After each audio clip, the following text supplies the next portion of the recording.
I think one of the reasons I love your music so much, and you particularly because you're the lyricist, is that you do have this great ability to tell a story, and it's relatable. Like when I'm listening to your songs, I feel like I'm sitting next to you in the car, and I know those characters that you're talking about, and I know that emotion that you're going through. You just have a really eloquent or articulate way of saying, something that we've all been through, but you really capture it. There's something very heartfelt about the way you say it, and then you put it to the perfect music every time. Like, tell me about The Running Kind. That's another one that just grabs me, and it's kind of a slower song. It's a little, it's twangy, but again, it makes me feel like I know who you're talking about when you talk about The Running Kind. Who is that about? What's that all about? Well, that could be about anyone who's just like doesn't. It's about kind of about fear in a way, because you get into a spot and you don't know the way out, so you just run, and a lot of that gets romanticized. Yeah. Being like, I'm like Ricky Bobby's dad. Yeah. Yeah. He just couldn't fucking do right. And he just had to fuck up every situation, It felt he couldn't have anything good, Ricky Bobby. We were just talking that the other night. And I so related to that, he's just like, fuck you, just like, and everything was fine, but he just had to blow it up. Yeah. And I love that. I think I get attached to the emotion in your songs. I think that's why I'm such a fan, because you express it so well. I feel like I can relate to it. I feel like I know the characters. I feel like I'm with you during the song. Tell me about the Bayou Moon. To me, that's the song that Mick and Keith are going to be jealous of. That is pure Stones. Thanks, man. Yeah, that song almost didn't make it on the record, and I'm glad it did. I don't know. The riff came first, that, and the riff was, to my ears, was so good that it had to be pursued to the end, and and I'm glad we did, and I'm glad that. I was seriously not going to put it on the record until I heard the mix that Andy Carpenter had done. And I was going, okay, it all makes sense now. The song is the way I imagined it should be, because we just weren't there yet until it was mixed, and it's Jimmy James gets to play some harmonica on it. And it was we did it on tour in Europe, and we had to figure out how to get some of these elements that were very important, like the cowbell, and Jimmy to put down his, to pick up the harmonica, and all this stuff was like stuff we hadn't really ever rehearsed or thought of. Just like, so we'll get the merch guy to come out and play the cowbell, because you can't do that without an extra person in the band, play that and that cowbell thing, so, but it's fun. It's just the imagery of the Bayou Moon. It's all in the lyrics. It's all entwined, and it's something that I'm such a big fan of Creedence and Gun Club and the Stones, obviously. This was kind of a smash of all that stuff. Lyrically, I took a couple lines from Gun Club. Well, I took one line from a Gun Club song, "Got a Jack on Fire." Yeah. What's the? Anyways, No, we ended up in Berlin with a couple days off, which is rare. You talked about that earlier. Did you have any days off? Well, we actually did in Berlin, and we weren't happy with that.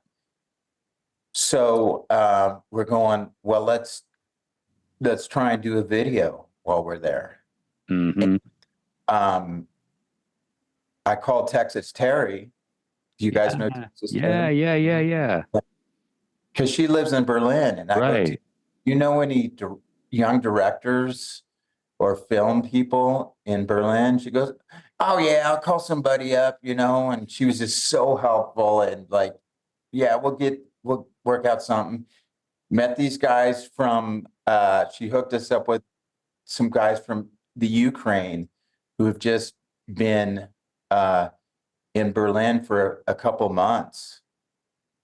And the director sent me his idea of the song, because I sent him the song first. Then he sent me a real rough thing, and it was great, Yeah. And we went around Berlin and just found some cool locations and shot the New Orleans Bayou or the South in Berlin. Yeah. So it was amazing, and meeting these guys and hearing their stories. Their families are still in the war. They're in the war zones. Yeah. They're just young, talented, trying to do their thing. Yeah. Wow. God, what a lucky thing for us. Yeah, you were talking earlier about how spoiled we are as a society, and you talk to someone like that whose family is literally in the war zone, and you're all of a sudden you're not bitching about your Wi-Fi or something. Yeah, and they pulled out all the stops. It was a three man, or there was a girl and three guys, all from the Ukraine, and just busting ass to get the shots, and we're moving on. And are the cops going to come? Or are we going to get kicked out of here? Because we were doing some kind of Guerrilla video stuff, shoot. Yeah. with the axes and Yeah. You mentioned Credence earlier, and the new album has a John Fogerty song, "Sinister Purpose." Yeah. What was it about that song that drew you to it and made you decide that was the one for your album? Well, that was a Jimmy James entry. He comes Okay. up with stuff like this, and and we just tried it, and it sounded like us. Yeah. And Totally. it didn't sound like we're trying to do one of their hit songs, Right. but it's a hit to us. It fit us, Right.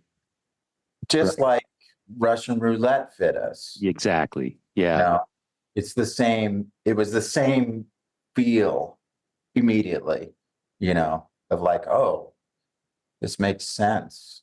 Yeah. You guys have a history of doing cover tunes, but just like you said, you don't go for the obvious hit. It's usually a deep cut, and someone has to know the original artist to know that it's even a cover. Number one, because it's a deep cut. Number two, because you do it so well, it does sound like a Hangmen song. And I think Sinister Purpose, you just nailed it right there. It sounds completely at home on your record. Yeah, I think so too. What can you tell us about the album cover? Three skeletons playing cards at a table. It's just it's an old image from the 1800s, and we kind of had our artist friend kind of re-whack it and make it a little different, but it just seemed like they're just three old guys telling stories, and talking shit and playing cards. Yeah. So it just kind of fit. I was gonna want to do the cover with a bunch of old tattoo art, you know, Yeah. because tattoos tell stories, Yeah. Yeah. and have that as a thing. But we're really not all tatted up, and it didn't, you know, that may have fit for a different band. Yeah. Yeah. Conceptually it kind of fit, but it didn't really sit like perfectly well with me. And this did. It's just like, oh, these, you know, Fair enough. Yeah. Again, storytellers, just like yourself. yeah, they're just bullshitting, you Yeah. know. Yeah. Who knows Um, if the stories are true or not? well, that's sort of the beauty of it, isn't it? It's left to the listener to decide.